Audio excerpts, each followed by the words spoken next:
if T. Higgins were to come out and next year's NFL draft, where would he be drafted? In the first round. And he'd probably be a top 10 pick. So why wouldn't you trade for a guy who's a proven commodity in the NFL, who, if you were going to get him in the draft just based on, what he's been able to do, he'd be comparable to a top 10 pick anyways.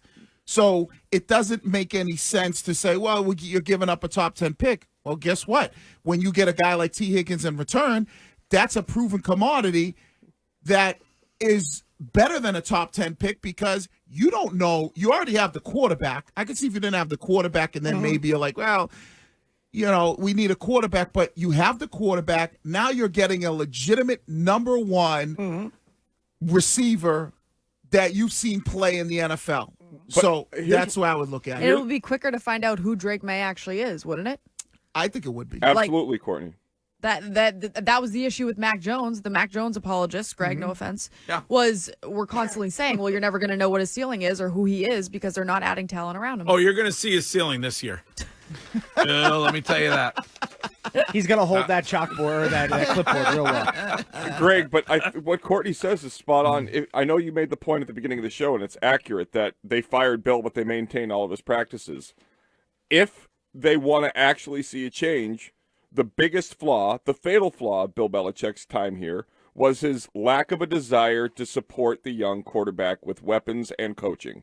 Legit weapons that you have to pay for. Exactly. Yes. And paying for it either in equity in terms of draft capital or in actual cash, that is necessary, because the Patriots defense is really good. We all agree, right? They'll be a top 10 defense. Correct. So if you bring in T. Higgins, that's one less guy you have to build around in the future, which is why I thought Calvin Ridley was not a great player, but was a guy they should have signed, because then you don't need to use the draft capital on an unknown receiver. Yeah, but Juju is saying he's going to be a completely different player this season. He's going to get cut. Yeah. Why is he still here? He was... He can't body. So he said yesterday that he was only 60% for most of last season, and now he's feeling great. So. If Javon Baker can play football, Juju Smith-Schuster will get cut. Right. Who's the guy that gave the physical to Juju? Is he still employed? Probably the same guy that stabbed Tyrod Taylor in the lung with a needle. But, so he said last year he was at 60%. The Patriots gave a player who, at his best, is slightly better than Jacoby Myers the same money when he was half as healthy. Yep. So everybody, Greg, I love you. That we hate Bill and all that. Those are the decisions that caused him to be out of work. Yeah.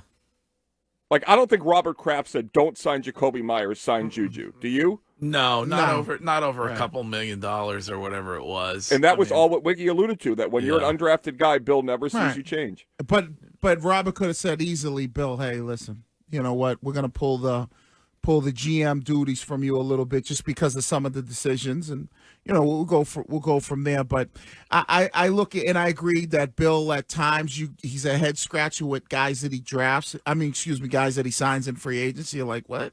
Why wouldn't you just give? But that's the way Bill operates. 508 texter on the Subaru of New England text line says fireable offense to trade a top 10 pick for T. Higgins. But the point is if you get T. Higgins, it hopefully would not necessarily be a top 10 pick. Like maybe it'll be just around 10, but I would rather have T. Higgins on my team under contract for 4 years than have whatever you're going to get with the 8th or 9th pick in the draft.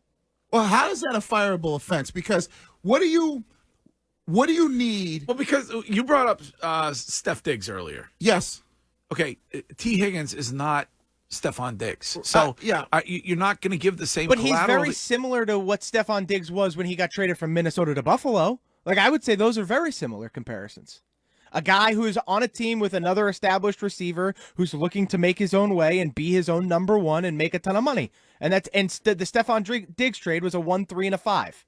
And see, the thing when I look at T. Higgins, and this is where I would say, like, to people who don't agree with it, what's the position that you feel like you need more than anything else that you would potentially use that top 10 pick on? Offensive line. Maybe an offensive lineman, but some people would still say a wide receiver, right? Everybody wanted you to get Marvin Harrison this year, right? So and that was, you had the number 3 overall pick. So I don't know why you wouldn't want a guy that, if based on his performance in the NFL, he would be better than any top pick that would come out next year at wide receiver, why you wouldn't want to trade. And if it happens to be a top 10 pick that you're giving up, you're getting production of a Steph Diggs potential. Like if T. Higgins hits what we all expect him to do, he's going to be you know what he's going to be? He's probably going to be a top 10 wide receiver in the NFL. And Greg, look at it this way. If we get T. Higgins, we'd actually have a T in Massachusetts that works. Hey! Shine. Stick to producing. This is Nate. Hello, Nate. I like that. Nate, good morning. Hey, good morning, guys. What's up? I hate when you guys, like, Shine sits there and goes, oh, hey, Drake Maye could be like C.J. Stroud and, give you 10 wins. And then, Wiggy sits there and goes, oh, Stephon Diggs, yeah, he'll come in. Yeah, he had Josh Allen. Like, you got a brand new coaching staff. Yeah. You got a brand new what does the line look like? You got Jacoby Brissett in it. Like, they're looking at a top 10 pick, maybe a top 5 pick. Why would you give that up if you can set your franchise up and look at it like this? Next year, to have the possibility to trade back and you set your franchise up for the next 2 to 3 years. Why would you do that for a guy like that? You're no longer in the rebuild stage. You drafted the quarterback. Now it's time. How do you know that? How do you know that, Shine? Because, Nate, this is how you have to operate in the NFL. When you draft the quarterback, you then have to supplement your roster with the money you are saving on quarterback. You're not paying your quarterback $40-50 million right now, so all that money needs to go to talent on the roster in order to build the roster. That's how you make a sustainable franchise. So look at the guy, Nate, look at the 49ers. C.J. Stroud, hold on, Stroud, listen to me. C.J. Stroud, all the pundits and all these media had said C.J. Stroud is like hitting a needle in a haystack, okay? So you can't bet on that Drake Maye is going to go ahead and be the guy, and he's going to turn around and be the C.J. Stroud. Yes, Nate, you can't do that. I'm not saying he is C.J. Stroud. What I'm saying is you took a shot at quarterback.